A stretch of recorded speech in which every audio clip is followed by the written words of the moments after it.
when you're dressing kasi, when you're dressing a client or for a photo shoot, hindi pwedeng yung ano lang ang gusto mo. Parang kailangan mo isipin kung sino yung binibihisan mo. I'm sure nakaka-relate si Pam. Pam, what do you think?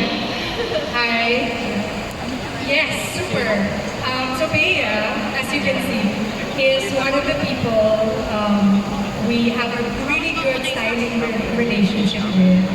And while we both respect each other's style, it's so important that when we talk about what we want to do with her fashion, it speaks to who she is, but we're just elevating it.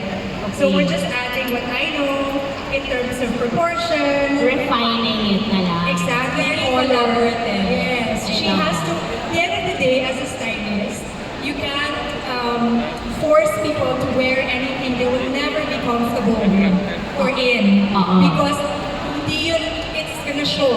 They're gonna fidget, hindi komportable, they just don't feel good. So, if she looks susuot, it's a collaborative process. She has to understand what she's wearing and she has to own it. So, basically that. Yeah, ako naman, yung sense of style ko has always been influenced by the characters that I do. Sa characters mo na kumuha. Or vice versa. Influence. Kahit yung personal life ko also affects the characters that I do. It affects my job as well. That is what is authentic to me. And nakita rin ng public how my body changed through the years. I used to be chubby, and then I got thin, and then I got thicker, and then got fit. So, feeling ko, it also affects my sense of style. Like when I was younger, I used to be very insecure about how I look. So I'd always wear like items or fashion items that would hide my arms. So mas lagi ako dun sa girly trends. Now that I'm older and I am more comfortable in my own skin, I'm more comfortable about my body, I feel like I am leaning towards wearing power suits like today.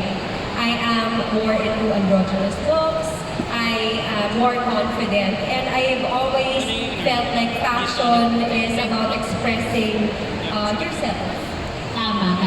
Bea, I want to ask, what has the journey been like in finding your own sense of self and sense of style? Yeah, maybe speak a little louder.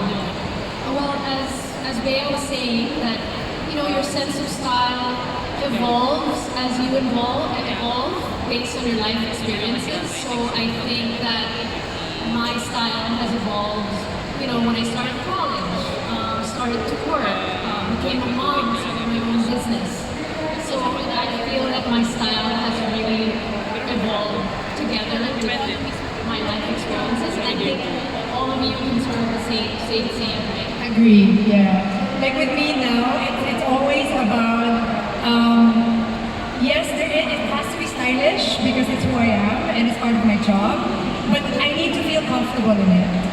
That's so Like important. we were talking kanina on the backstage, sabi niya, like she used to wear a lot of like backless. Yes, I used to be very hubadera. Yes, absolutely. Yes. Pero ngayon, she no longer. So now, you can still see the hubadera side because I have like a corset top. So the old me, the 20s Pam, would wear this without a shirt underneath.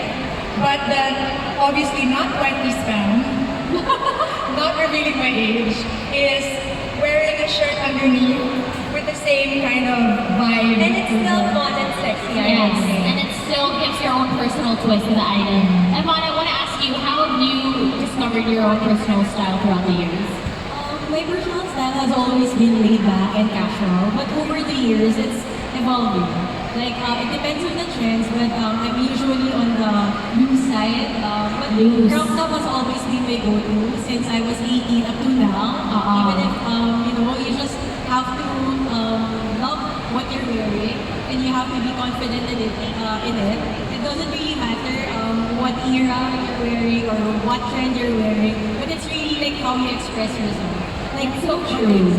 Okay, so actually Bea mentioned kanina na, how she used to dress in college is now different how she dresses now, right, as a mom. Ladies, if you guys could go back to your 18-year-old self, how would you style yourself, knowing what you know now? Okay, let's start with Bea. Well, at 18, I was smack in my freshman year of college, so it was sweats for the cold weather. And you know what? I would style myself no other way because I think the way you look back at how you dress is what you were experiencing. It's almost like a throwback. It's like when you listen to a Throwback. song. Oh, You listen okay. to a song from 1995, don't you get thrown back to how you were feeling? Yeah, So I that's don't true. know if I would, of course I made bad fashion choices, but like, I wouldn't style myself any differently. Any Because when I different look back at confidence ka sa mga choices mo. when I look back at pictures, it's like, ooh, you know what? I was having fun. I was As long as you're having fun. I was happy. I was nervous that day, you know? Yeah. Okay, how about Bea naman? How would you dress? Yes, how would you dress your 18-year-old Ako self? kasi nung bata ako, I was... Parang last year lang yun, di ba? So, Actually, not 2 years ago. Wow! Hindi. Nung bata kasi ako, I was very...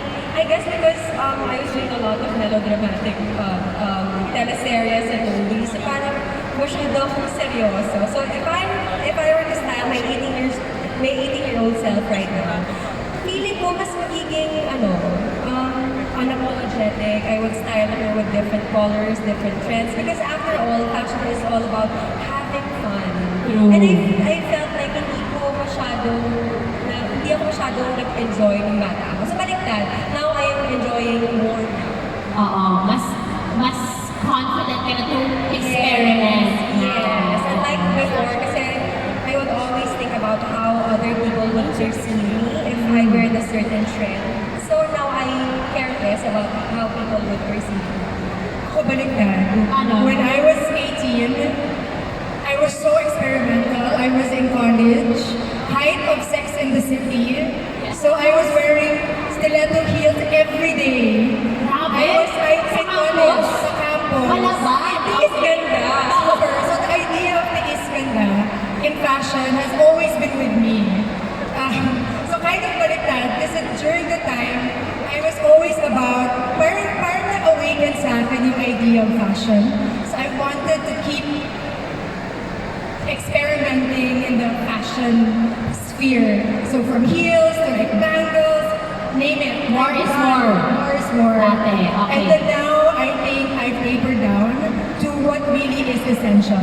Okay. Because I've experimented so much, now I get what I really want and what works for me. So I think my fashion training was really from my own experiences.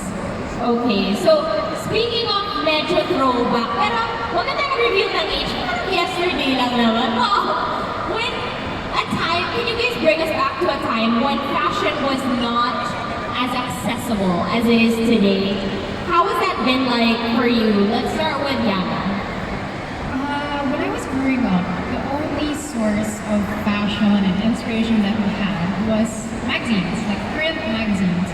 So at a certain age, I was begging my mom to buy me magazines, like at National Bookstore or at the grocery checkout, because that was all we had, right? But now I feel like exactly, it's everywhere. You click a button, you have a style peg, you go on Pinterest, you know what you want to wear. So I feel like the trend cycle now is also so much faster. People consume and alternately discard trends so much quicker now, which is it's very interesting to me because at that time when I was asking my mom to buy me magazines, yung sobrang gusto was yung Y2K, like lows, pants, the butterflies, Bumabalik na. and now it's back. Oo. Right? So it's a full circle moment. I mean, the stuff that I was wearing at age 9, I can wear now at 20 something. So it's interesting. Okay, how about you naman, Evan? What's the main difference you notice now? I'm talking about as a seller because I started selling when I was 18, so like mga 15 years ago, when I was in college. So syempre, hindi pa uso yung mga, like, we don't have Lazada yet because Lazada's a level of birth. So paano ka nagbebenta dati? I'm not sure if familiar pa kayo sa Multiply. So, we just upload photos. Alam mo yung mga pamay na lang po, ganyan. Pamay! Doon yata lang uso yung mga pamay na lang and sold to ganyan.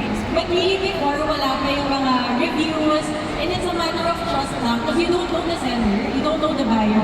So they'll just deposit on your bank account and then trust lang na mag-deliver yung item. Sobrang grabe yung tiwala back then. Okay, I'll ship it in 3 days or so. Walang SLA, they don't know na kung late ba yung parcel or what. The tracking number. And especially kunyari may nakita ka, I'm sure may look mo ka kasi pinafollow ko yun. Wait! I don't know what you're talking about.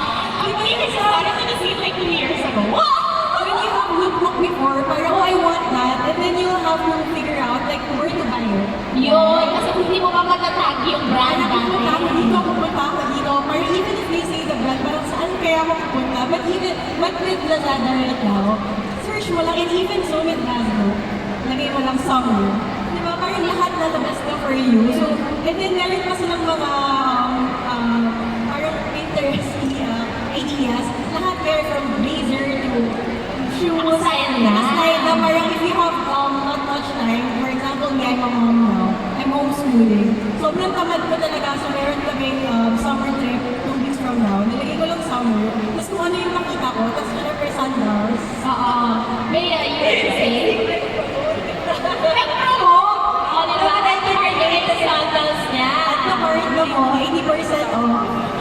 I can kind of relate to your story kasi when I was younger, syempre I started working when I was 13. And I'm sure Nicole nakaka-relate ka dito. Before there was Lazada, before there were stylists who would pull out clothes for you, makaka-receive ka ng text in the middle of the night from your producer, bring 18 sets of clothes. Oo.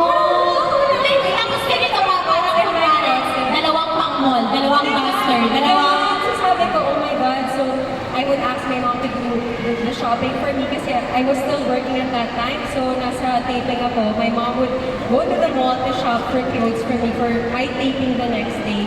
Parang naisip ko, kung may Lazada na noon, everything would have been easier and more convenient kasi ngayon add to cart ka lang, alam mo kung kailan, and legit and fast and free shipping. So madali lahat. So I guess ang laki ng difference from my shopping experience from before than today. Paano naman yung mga pull-out sa shoot, tsaka sa events natin? Trying to remember the evolution from super limited options to so many options. Before we didn't have a lot of local brands. Sama. So retail in the local scene is very limited to a few brands. That's And right. we only had fashion designers making pieces, bespoke pieces. Pagawa. Pagawa. Kasi that's the crux of the Filipino fashion industry, which is Yeah. pagawa. Yeah. Right? So it's only the past maybe 5 to 10 years that we are getting retail brands such as this or there's Hito that are from the Philippines. So now we have that vast array of options. So now we have our local designers still making pieces. We still make pagawa with them. We love supporting them. But we also support now the local retail brands that we have. And I think the conversation is just getting deeper and deeper into local fashion because of this development. Tama. And going off of what you guys said, I think lahat tayo makaka-relate na dati nung wala pang Lazlock, kailangan magmamaneho ka pa sa mall. So, may bayad ka na ng gas, matatraffic ka pa, tapos mag-park ka sa mall, magbayad ka ng parking, tapos aasa ka na lang kapag pumunta ka sa tindahan, sana may size ka pa. Diba? Tapos kung wala kang size, kunwari pag sinabi nila, market, walang size, mapunta kayong Glorieta, naku, isa pa parking, pupunta ka mag-Glorieta, magbayad ka na ng gas, parang ayaw mo na wala na, na-traffic ka na, diba? At least now, with Lazada and with Lazlock, as Karina mentioned dun sa game kanina, kahit nakahiga ka lang sa bahay, kinabukasan nandiyan na yung mga in-order mo. Okay, so thank you so much, ladies, for telling us. I actually want to ask, I know we have a little bit of a style segment. Yana, we also have joining us fashion director